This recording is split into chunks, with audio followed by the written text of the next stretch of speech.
Baiklah, nama saya Andi Irawan, NIM 50111899, dosen pengampu Primadi Prasetyo SE MSAK.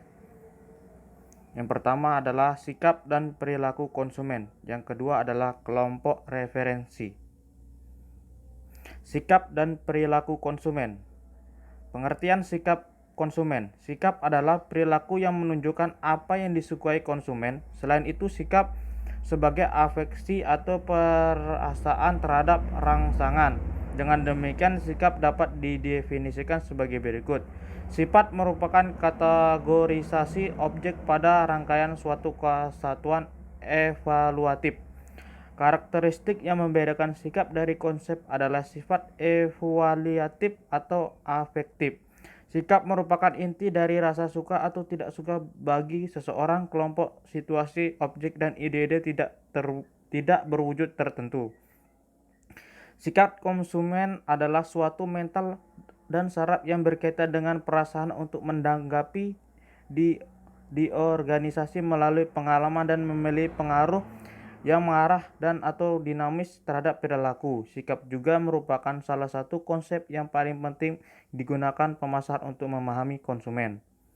Sikap memiliki objek. Dalam konteks pemasaran, sikap konsumen harus terkait dengan objek karena objek tersebut bisa terhubung dengan berbagai konsep konsumsi dan pemasar seperti produk, merek, iklan, harga, dan kemasan, penggunaan media, dan lain-lain sebagainya. Konsistensi sikap. Sikap adalah gambaran perasaan dari seseorang konsumen. Dari perasaan tersebut akan direfleksikan oleh perilakunya karena sikap memiliki konsistensi dengan perilaku. Sikap positif, negatif, dan netral. Sikap positif adalah sikap yang mungkin dapat menyukai atau menerima suatu hal, sedangkan negatif merupakan sikap yang tidak menyukai suatu hal. Bersikap netral berarti tidak memiliki sikap terhadap suatu hal. Yang dia adalah intensitas sikap. Intensitas sikap adalah ketika konsumen menyatakan derajat tinggi kesukaannya terhadap suatu produk. Yang adalah resistensi sikap adalah seberapa besar sikap seseorang konsumen bisa berubah. Pemasar perlu memahami resistensi konsumen agar bisa menerapkan strategi pemasaran yang kuat. Karakteristik konsumen yaitu demografi. Konsumen dikelompokkan berdasarkan demografi, kelas sosial, etis, usia, pendidikan, penghasilan, agama, dan lain-lain sebagainya. Yang kedua adalah preferensi pemilihan produk. Konsumen dikelompokkan berdasarkan preferensi pemilihan keluarga, teman, kelompok, atau organisasi dan lain-lainnya. Preferensi manfaat produk bagi konsumen. Konsumen dikelompokkan berdasarkan manfaat, preferensi produk, manfaat inti produk, dan atribut produk. Gaya hidup konsumen. Konsumen dikelompokkan berdasarkan gaya hidup sehat, gaya hidup kaum sosialita, gaya hidup orang kota, gaya hidup orang desa, gaya hidup orang modern, gaya hidup kembali ke alam. Yang kedua adalah kelompok referensi. Kelompok referensi atau referensi group atau kelompok rujukan atau kelompok acuan merupakan sekelompok orang yang dianggap memiliki pengaruh, evaluasi, aspirasi, bahkan perilaku terhadap orang lain secara langsung ataupun tidak langsung, dan dianggap sebagai perbandingan bagi seseorang dalam membentuk nilai sikap umum atau khusus atau pedoman bagi perilaku.